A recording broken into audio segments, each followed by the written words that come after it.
Hello, कसे आहात तुम्ही? पुन्हा एकदा स्वागत आहे तुमचं लाईफ विथ नेहामध्ये. आणि आजची सुरुवात ना आपल्या पावसापासून होती. म्हणजे एकदम थोडा थोडा पाऊस होता आणि तो पण फक्त मला असं वाटतं 2 ते 4 मिनटंच पडला. त्याच्यानंतरला लगेच गायब झाला होता. मग पाऊस बघितलं मी, फक्त 2 ते 4 मिनटं पडलं तर अजून गरम व्हायला लागलं. मग पाऊस बघून झाल्यावर आज पावभाजी बनवायला घेतलेली मी. आणि पावभाजीसाठी मी सगळे व्हेजिटेबल्स वगैरे कट करून घेतले आणि एका साईडला कुकरसुद्धा ठेवला. पण ह्याच्यामध्ये ना 2 भाज्या माझ्या मिस होत्या. एक तर होतं हे शिमला मिरची आणि दुसरं होतं गाजर. तर मी आहे ना ब्लिंकिटवरून ऑर्डर केलं. मग मी ते कट करून घेतलं आणि मग थोडंसं ऑइल टाकलं त्याच्यात आणि मग सगळे जे पण मी व्हेजिटेबल्स कापून ठेवलेल्या त्या वॉश करून त्यात ॲड केल्या. कारण की थोडंसं तेलामध्ये भाजून घेतल्यानंतर ह्याच्यात पाणी ॲड करून आपण कुकर बंद करू शकतो. म्हणजे मस्त एकदम भाजी पण शिजतात सगळ्या.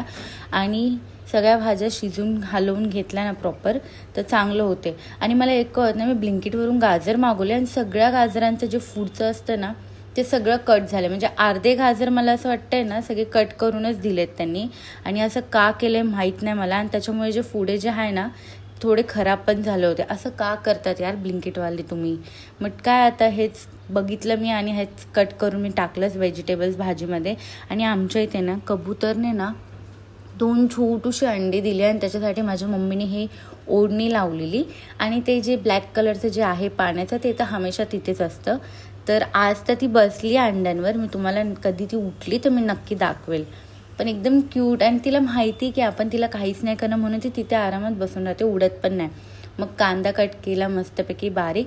पावभाजी झाली होती तयार. मग विचार केला जाते पहिले आणि पप्पांना जाऊन देते. आणि खरंच खूप छान झाली होती पावभाजी. मग संध्याकाळी मी फ्रेश वगैरे झाली आणि मी निघाली खाली जायला. खाली मला 2-4 कामं होती, ती म्हटलं करून घेऊया. कारण की खूप दिवसापासून आहे ना आपली गाडी पण वॉश करायची राहून जात होती. तर मी गाडी वॉश करायला आली आणि खरंच खूप घाण झाली होती गाडी. म्हणून मस्त वॉश करून घेतली त्याच्याकडून.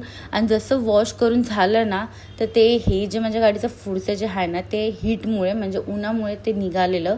तर ते वॉश केल्यावर ते अजूनच निघून गेला कलर. ठीक आहे, आता बघूया, काय करू तर नाही शकत. नंतरला कधीतरी त्याचं काम करेल. मग मी तिथून गेली माझी जीन्स अल्टर करायला. जीन्स अल्टर करून घेतली आणि त्याच्यानंतरला आम्ही गेलो कूलर बघायला. एंजलसाठी ना थोडासा कूलर पाहिजे होता. ऑलरेडी आपल्याकडे आहे पण अजून एक आपल्याला पाहिजे होता. म्हणून मी कूलर बघितला आणि मग तिथून निघाली तर हा चंद्र बघितला. इतका छान दिसत होता ना, असं म्हणजे कॅमेरामध्ये जेवढा कॅप्चर नाही झाला ना तेवढा तो ॲक्च्युअलमध्ये सुंदर दिसत होता. तुम्हाला भेटूया उद्याच्या व्लॉगमध्ये. Bye bye.